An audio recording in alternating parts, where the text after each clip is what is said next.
Hello student. आज के इस वीडियो में हम पढ़ेंगे जिंक यूजिनॉल सीमेंट के बारे में। ये डेंटल प्रोडक्ट्स चैप्टर का लास्ट लाइन में लिखा हुआ है और लास्ट टॉपिक है। तो ये हमारा लास्ट वीडियो है इस टॉपिक से। इस टॉपिक पे कंटेंट जो है बहुत सारी बुक्स में नहीं मिल पाता है जो कि फार्मेसी में चलती है। तो अगर आपको इस वीडियो से रिलेटेड कंटेंट चाहिए या नोट्स चाहिए तो आप मुझे कमेंट सेक्शन में कमेंट कीजिए। मैं आपको लिंक प्रोवाइड करा दूंगा जिससे कि आप पीडीएफ डाउनलोड कर सकें। तो इसलिए कंप्लीट नोट्स मिलेगा, जैसा कि आपको मैं पढ़ाऊंगा वैसा का वैसा पूरा डिटेल नोट्स मिलेगा, कोई शॉर्टकट नहीं और कोई कंटेंट कटिंग नहीं। ठीक है, आपको पूरा डिटेल उसमें मिलेगा। इसलिए अगर आपको चाहिए नोट्स तो आप कमेंट सेक्शन में अपना कमेंट डाल दीजिएगा। तो हम आज के इस वीडियो को आगे बढ़ाते हैं और पढ़ते हैं जिंक यूजिनॉल सीमेंट के बारे में। ये सीमेंट क्या है, इसका मतलब क्या है, क्योंकि बहुत ही अलग एकदम से नाम है। हमने जितने भी टॉपिक पढ़े उसमें एकदम कहीं से मैच नहीं करता है। ठीक है, फ्लोराइड तो फिर भी चलिए सुना है, जिंक यूजिनॉल हमने कभी नहीं सुना। जिंक तो फिर भी सुना होगा, यूजिनॉल क्या चीज है ये हमने कभी नहीं सुना। ठीक है, तो फर्स्ट ईयर के आप स्टूडेंट हैं तो आपको ये बहुत नया एकदम से वर्ड है। तो हम इसको अच्छे से समझेंगे, आपको बिल्कुल याद आ जाएगा, बिल्कुल समझ में आ जाएगा। ये इसमें पूरा डिटेल में मैंने समझाया है। तो हम आगे बढ़ते हैं कि इसमें क्या पढ़ना है हमें। तो सबसे पहले हम लेते हैं इंट्रोडक्शन कि जिंक यूजिनॉल सीमेंट क्या है, कैसा है। तो जिंक यूजिनॉल सीमेंट को हम जिंक ऑक्साइड यूजिनॉल भी बोलते हैं। ठीक है, तो ये वर्ड नम में याद रखिएगा। इसको शॉर्टकट में बोला जाता है जेडोई। ठीक है, जोई। तो जिंक ऑक्साइड यूजिनॉल या जिंक यूजिनॉल दोनों एक ही चीज है, तो दोनों एक सेम नाम है। इसको सबसे पहले इंट्रोड्यूस किया गया था 1858 में और it has been extensively used in the density, मतलब कि दांतों के एरिया में या डेंसिटी में इसका 1890 से काफी यूज होता है और आज तक यूज होता हुआ आ रहा है।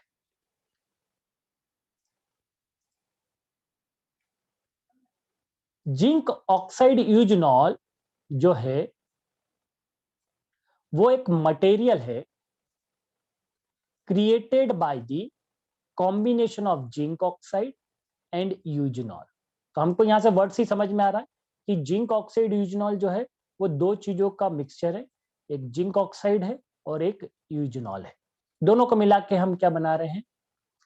यूजिनॉल क्या है, इज ए ऑयल, तेल है। कहां से मिलता है हमें, क्लोव से। ये क्या चीज होती है, लौंग। हमारे घर में बहुत समय से हम लौंग का तेल यूज करते आ रहे हैं, ये वही है सेम। दांतों के उसमें जैसे वो बोला जाता है कि लौंग दबा के रख लीजिए अगर दांत में दर्द हो रहा है, तो वो लौंग में क्या कौन सा केमिकल है जो कि उसका असर देता है, वो क्या है, यूजिनॉल। Mainly eugenol. यूजिनॉल बहुत सारी दूसरी चीजों से भी मिलता है, लेकिन क्लो का यूजिनॉल सबसे ज्यादा यूज किया जाता है। ठीक है, इसका कंसंट्रेशन ज्यादा होता है क्लो में, इसलिए। तो हम इसको आगे बढ़ते हैं। इस यूजिनॉल का, अब हमको जिंक ऑक्साइड तो हम सब जानते हैं, जेडेनो, है ना, जिंक ऑक्साइड तो हम सभी जानते हैं। तो हम जिंक ऑक्साइड के बारे में नहीं पढ़ेंगे, हम किसके बारे में पढ़ेंगे, यूजिनॉल के बारे में। तो यूजिनॉल क्या चीज है ये देख लेते हैं हम। यूजिनॉल का स्ट्रक्चर जो है वो कुछ इस तरीके से होता है, जैसे यहाँ पे नीचे बना हुआ है। एक बेंजीन रिंग होगी, एक ये मिथॉक्सी ग्रुप होगा, एक हाइड्रोक्सी ग्रुप होगा, यहाँ पे एक प्रोपेनिक बॉन्ड होगा। ठीक है, तो ये इस तरीके का स्ट्रक्चर होता है। ठीक, हमको बहुत ज्यादा स्ट्रक्चर पे जाना नहीं है, हम इसका सिर्फ एक सिंपल केमिकल डिस्क्रिप्शन देख लें। तो यूजिनॉल क्या है, एक पॉलीप्रोपाइलिन है। ठीक है, पॉलीप्रोपाइलिन फिनाइल प्रोपेन है, मतलब ये प्रोपेन स्ट्रक्चर है और ये फिनाइल ग्रुप है इतना। Allylic chain substituted glycol. Eugenol is the member of phenyl propanoid class of compound. ठीक है, आपको इतना ध्यान रखना है बस इसके केमिकल स्ट्रक्चर के बारे में। It is a colourless to pale yellow oil है जो कि एक्सट्रैक्ट किया जाता है, मतलब निकाला जाता है। कहाँ से? क्लो से, नटमेग से, सिनेमन से, बेसिल से और बे लीफ से। It is present in the concentration of 80 to 90% in the clove bud oil. अगर हम क्लो की बर्ड से निकालेंगे तो उससे, और 80 to 88% in clove leaf oil, और उसकी लीफ से ऑयल निकालेंगे क्लो की तो हमको इसमें इसका कंसंट्रेशन कितना मिलेगा? 80 to 88%, मतलब बर्ड से हमको ज्यादा मिलता है।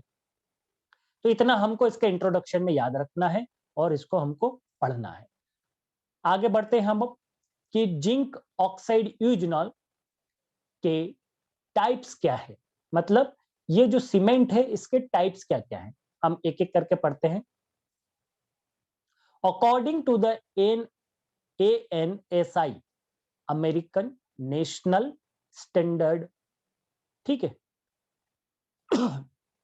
और ADA, अमेरिकन डेंटिस्ट एसोसिएशन के अनुसार, depending on the intended use, उनके यूज और उनके इंडिविजुअल फॉर्मूला के हिसाब से हमने 3 से 4 तरीके के जिंक ऑक्साइड यूजनॉल या जिंक यूजनॉल सीमेंट देखे हैं, ठीक है, या होते हैं। तो हम एक एक करके देखते हैं। पहला टाइप 1। टाइप 1 क्या कहता है? It is for the temporary cementation. Temporary मतलब कि कुछ समय के लिए अगर हमको करना तो टेम्परेरी जेडोइज को बोलते हैं, ल्यूटिंग सीमेंट बोलते हैं। ल्यूटिंग मतलब कि किसी गैप को भरने के लिए जो सीमेंट यूज होता है ना। ल्यूटिंग का मतलब होता है खाली जगह को भरने के लिए कोई मटेरियल जो होता है उसको ल्यूटिंग बोलते हैं। तो ल्यूटिंग सीमेंट मतलब खाली जगह को भरने के लिए, ठीक है। आगे बढ़ते हैं, टाइप टाइप 2 को ले लेते हैं। तो टाइप 2 जेडोई जो है वो परमानेंट सीमेंटेशन है, ठीक है, आप सिर्फ नाम याद रखते चलिएगा। लॉन्ग टर्म जेडोई ल्यूटिंग सीमेंट है ना। तो अगर हमको बहुत कोई गैप भरना है लंबे समय के लिए तो उसमें हम टाइप 2 जेडोई का इस्तेमाल करते हैं। अगला देखते हैं type 3। It is temporary filling and thermal base cement, ठीक है। तो ये 3 तरीके के सीमेंट हो गए, जिंक ऑक्साइड सीमेंट के टाइप से ये, या जिंक ऑक्साइड यूजनॉल या जिंक यूजनॉल सीमेंट के टाइप से ये, ठीक है। तो ये टेम्परेरी रिस्टोरेशन के लिए किया जाता है ना। अगर हमको कोई रिस्टोर करना है, कोई वापस से कोई चीज रिस्टोर करनी है तो उसके लिए हम इसका इस्तेमाल करते हैं। और लास्ट और कौन सा है हमारा? Fourth one. It is a intermediate जेडोई। तो ये टेम्परेरी है, परमानेंट नहीं है, ये केविटी लाइनर्स के रूप में इसका इस्तेमाल किया जाता है। तो ये 4 तरह के जिंक यूजनॉल सीमेंट होते हैं, ठीक है। तो इसके हमने टाइप्स देख लिए, आगे बढ़ते हैं। तो इतना मोर देन सफिशिएंट है आप लोगों के फर्स्ट ईयर के हिसाब से। इसमें बहुत ज्यादा डिटेल में मत जाइएगा, ठीक है, क्योंकि हम फिर जो है वो डेंटिस्ट्री डिपार्टमेंट की तरफ चले जाएंगे, उसमें बहुत ज्यादा डिटेल में नहीं आना। हमको एक इंफॉर्मेटिव डिटेल नोट इसमें रखना है कि हमको इंफॉर्मेशन भी पूरी हो जाए और हम उसके बारे में ज्यादा डीप में भी ना जाए। ये 2 तरीके से अवेलेबल होता है मार्केटेड में। एक होता है पाउडर लिक्विड के कॉम्बिनेशन के फॉर्म में, और एक होता है टू पेस्ट सिस्टम के फॉर्म में। ये दोनों दिखते हैं कैसे, मैं आपको one by one structure diagram से बताता हूँ कि कैसे दिखते हैं। इसमें आपको ये जो दिख रहा है ये लिक्विड और पाउडर सिस्टम है, मतलब पहला वाला। और यहाँ पे आपको ये जो चीज दिख रही है ये टू पेस्ट सिस्टम है। तो टू पेस्ट सिस्टम को मैं आपको एक और डायग्राम से दिखा सकता हूँ। इस तरीके से 2 पेस्ट होते हैं, आपस में मिलाएंगे तो सीमेंट बन जाएगा। एक लिक्विड और एक पाउडर को मिलाएंगे तो सीमेंट बन जाएगा। ये ऐसा सिंपल सा है ना। तो टू पेस्ट सिस्टम को हम थोड़ा सा और इसमें डिटेल ऐड कर सकते हैं, अगर आप चाहें तो ऐड करें, कोई कंपलसरी नहीं है। तो zinc oxide impression paste are dispense the two separate paste, जैसे कि हम इस डायग्राम में देख रहे हैं, जैसे कि हम यहाँ के इस डायग्राम में देख रहे हैं कि ये टू पेस्ट सिस्टम है ना। और इस टू पेस्ट सिस्टम में 1 tube contain the zinc oxide and vegetable और मिनरल ऑयल। तो एक ट्यूब में क्या होगा? जिंक ऑक्साइड और वेजिटेबल या मिनरल ऑयल। और other tube contain the eugenol और रोजिन, ठीक है। तो अदर इन दोनों को मिलाएंगे तो हमारा सीमेंट बन जाएगा। द वेजिटेबल और मिनरल ऑयल जो कि हमने पहली ट्यूब में मिलाया था act as a plasticizer. Plasticizer मतलब उसको थोड़ी सी इलास्टिसिटी, प्लास्टिसाइजर मतलब उसमें थोड़ा सा मूवेबिलिटी बनाना। सीमेंट कितना हार्ड हो जाता है, ऐसा नहीं हो, उसमें थोड़ा सा हम उसे सेट कर पाए मुंह के अंदर या दांतों पे, उसके लिए उसमें प्लास्टिसाइजर हम मिलाते हैं। And aid in the offsetting of the action of eugenol as a irritant. आगे बढ़ते हैं हम इसमें, और हमको क्या देख लेना है। द ऑयल ऑफ क्लो मतलब eugenol which contains 70% to the 85% eugenol is sometimes used in the preference of eugenol because it produces the less burning sensation for the patient when it contacts to the soft tissue. तो हम कभी कभी simple और क्लो oil को use कर लेते हैं eugenol की जगह, लौंग के तेल को। तो लौंग का तेल और यूजिनॉल जो है वो एक स्पेसिफिक कंपोनेंट हो गया। क्लो ऑयल में बहुत सारे कंपोनेंट्स हो सकते हैं, बहुत सारे केमिकल्स होते हैं, इतना ही अंतर है, बाकी और कुछ अंतर नहीं है। ठीक है, मतलब हम क्लो ऑयल से यूजिनॉल को क्या करेंगे, अलग करें। The addition of rosin to the paste. अब हम पेस्ट में क्या क्यों मिला रहे हैं रोजिन को, यहाँ पे हमने रोजिन क्यों लिया था। In the second tube facilitate the speed of the reaction and yield A smoother and more homogeneous product. हमको एक होमोजीनियस प्रोडक्ट मिलेगा, इसलिए हम इसमें रोजिन का इस्तेमाल कर रहे हैं। ठीक है, तो यहाँ से हमको कुछ कम ये भी पता चल गया कि हमने ट्यूब में 2 ट्यूब ली थी, उसमें हमने कोई कौन सी चीज मिलाई और उनका हम क्या क्या यूज है। फिर भी हम इसका एक डिटेल कंपोजिशन देखेंगे। तो हमने इसको बोला कि पाउडर लिक्विड फॉर्म में आएगा, तो हम उसका देख लेते हैं सबसे कॉमन वाला। तो केमिकल कंपोजिशन ऑफ डेजी, तो ऑलमोस्ट जो है वो वही होता है। तो अभी हमने पेस्ट का देख लिया, हम यहाँ पे पाउडर लिक्विड का देख लेते हैं।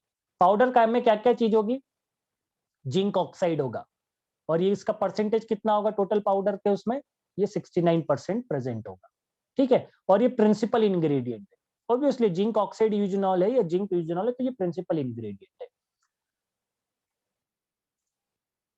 आगे देखते हैं हम दूसरा, व्हाइट रोजिन। अभी हमने रोजिन देखा था, ये क्यों मिलाए थे, तो to reduce the brittleness to set the cement, है ना, इसको स्मूथनेस देने के लिए हमने इस चीज का इस्तेमाल किया है।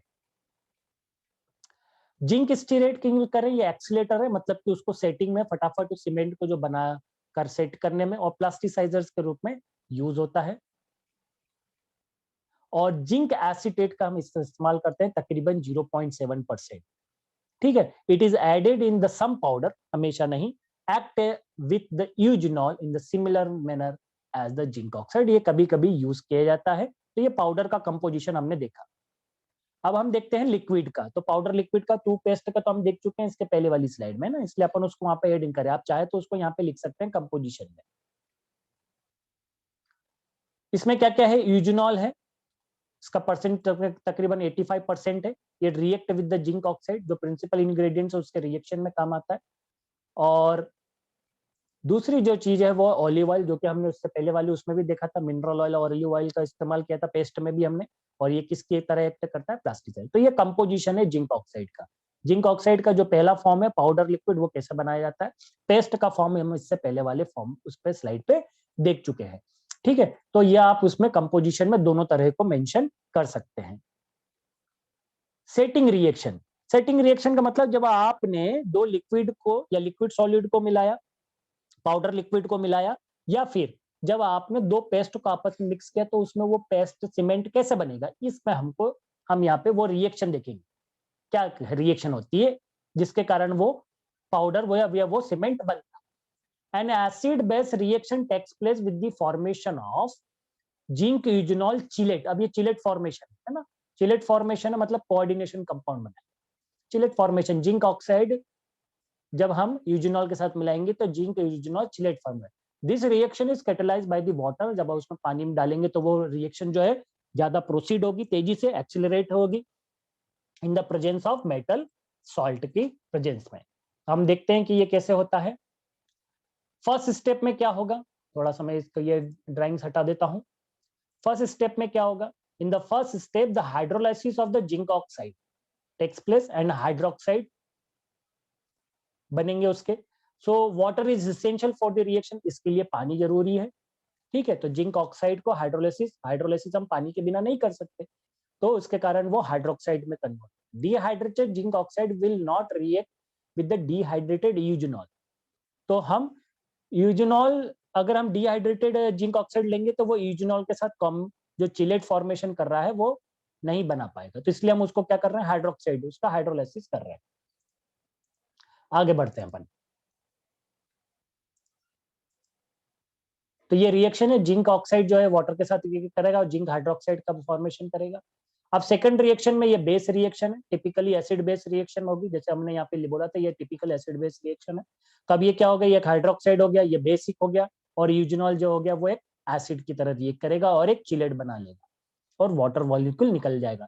तो जिंक हाइड्रोक्साइड एक बेस की तरह काम किया, यूजनॉल ने एक एसिड की तरह काम किया, क्योंकि ये फिनोलिक कंपोनेंट हमने स्टार्टिंग वाली पहली वाली स्लाइड में देखा था।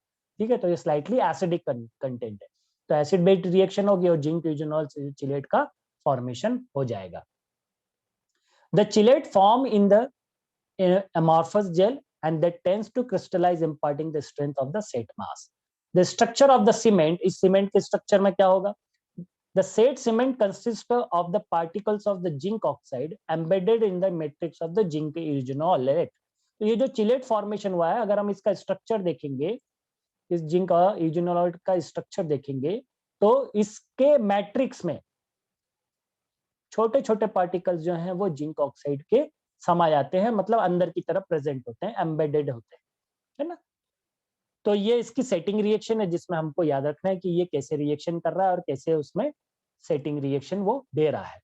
हम आगे आ जाते हैं अगली स्लाइड पे।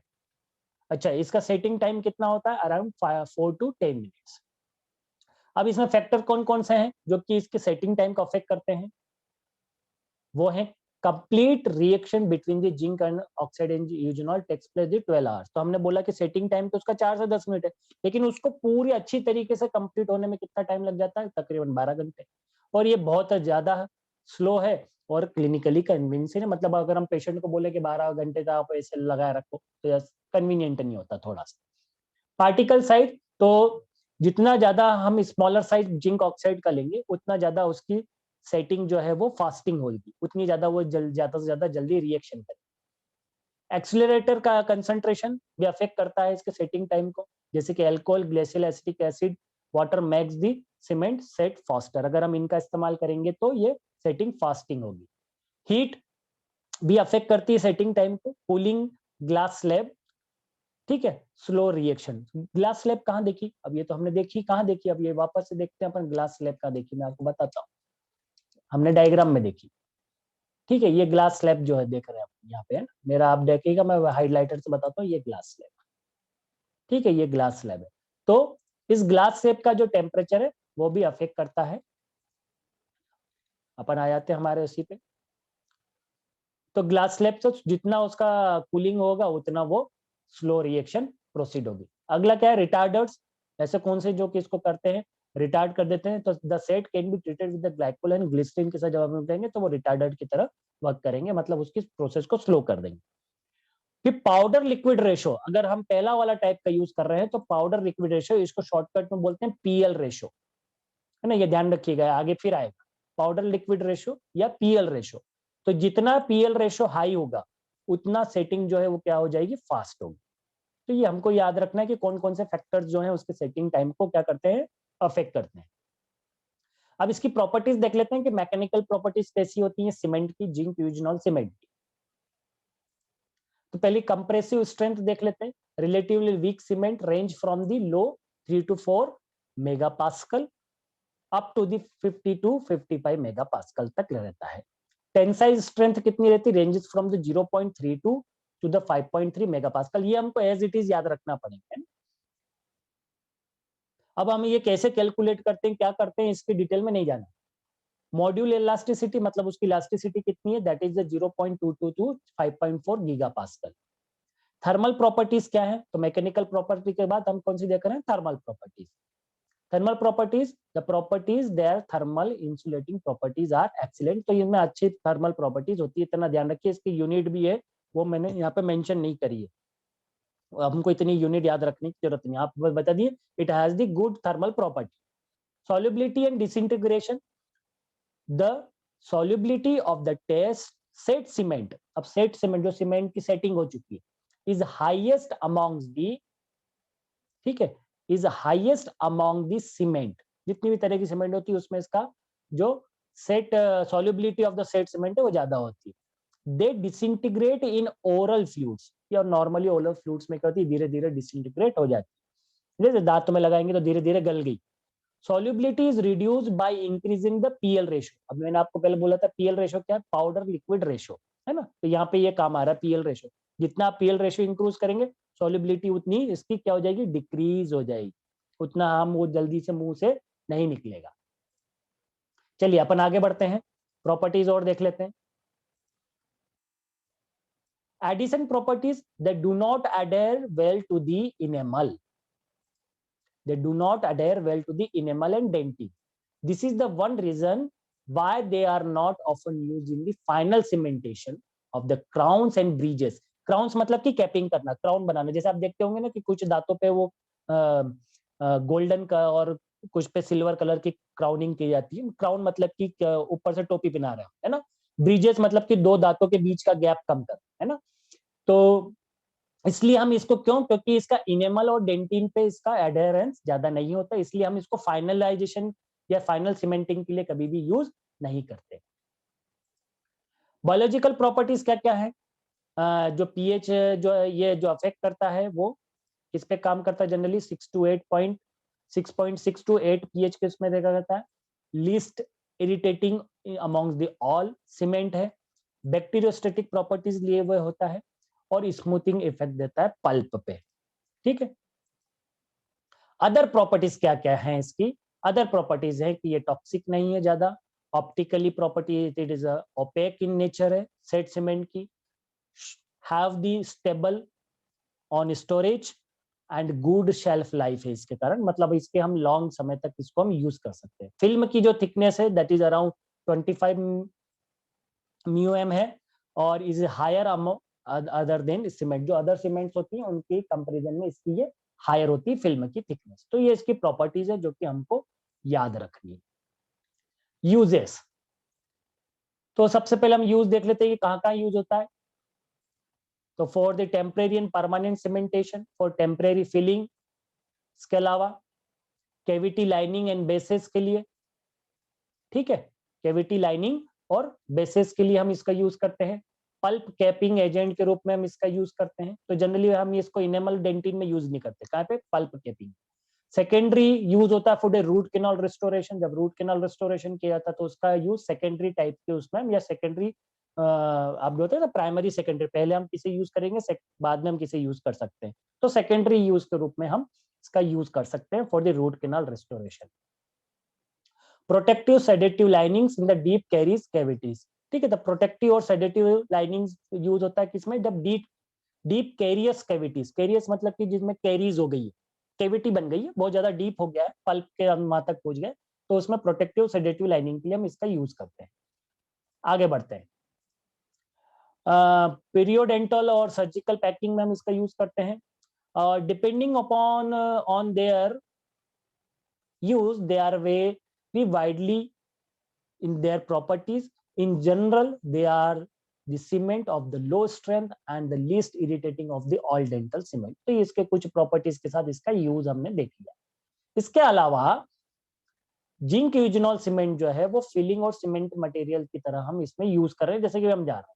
अब यहाँ पे हमको ये ध्यान रखना है कि अगर decay very close to the nerve है और पल्प चेम्बर के बहुत ज्यादा अंदर है, तो because of the tissues inside the tooth that is the pulp is react badly, तो वो बहुत ज्यादा वायलेंटली रिएक्ट करता है अगर हम उसमें बहुत ज्यादा इंसर्टेड जिंक यूजिनॉल सीमेंट का यूज करते हैं, और इसके कारण इन्फ्लेमेशन होता है, और एक एक्यूट और क्रॉनिक पल्पेटाइटिस मतलब कि पल्प में स्वेलिंग हो जाना, सूजन हो जाना, उसके कारण ये कंडीशन प्रोड्यूस हो सकती है। This condition usually leads to the severe chronic tooth sensitivity.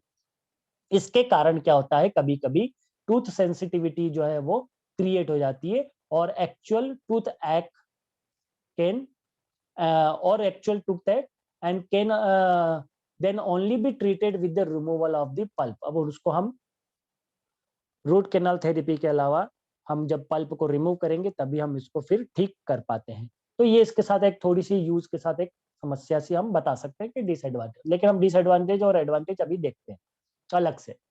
तो पहला एडवांटेजेस देख लेते हैं, इसके क्या क्या एडवांटेजेस है। डायमेंशन स्टेबिलिटी है इसमें, गुड सरफेस डिटेल है इसकी, म्यूकोस्टैटिक और म्यूको डिस्प्लेसिव प्रॉपर्टी है, मतलब accuracy of the soft tissue impression है, इनएक्सपेंसिव है ये, ठीक है, और साथ के साथ adhere well to the dental compound. इसके डिसएडवांटेजेस भी, जैसे अभी हमने देखा इससे पहले वाली स्लाइड में, can not be use in the very deep undercuts, जैसे मैंने आपको बताया कि बहुत अंडरकट्स में तो पल्पाइटिस हो जाएगा, पल्पाइटिस होगा तो उसमें फिर हमको उसका रूट कैनाल करके पल्प को निकालना पड़ जाता है। इनएडिक्वेट working on the setting time, ठीक है, एक्सेसिव ह्यूमिडिटी और टेम्परेचर रिक्वायर्ड होता है।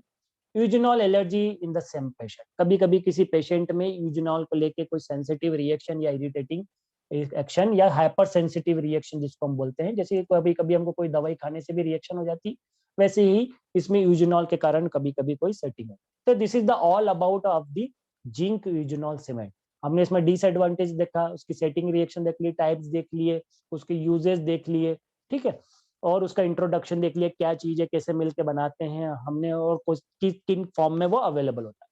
इतना हमारे लिए सफिशिएंट है, ये कंटेंट सफिशिएंट है। अब आपको फिर से अगर इसका कोई डिटेल नोट चाहिए तो अब वो आप कमेंट सेक्शन में लिखिए, आई विल प्रोवाइड।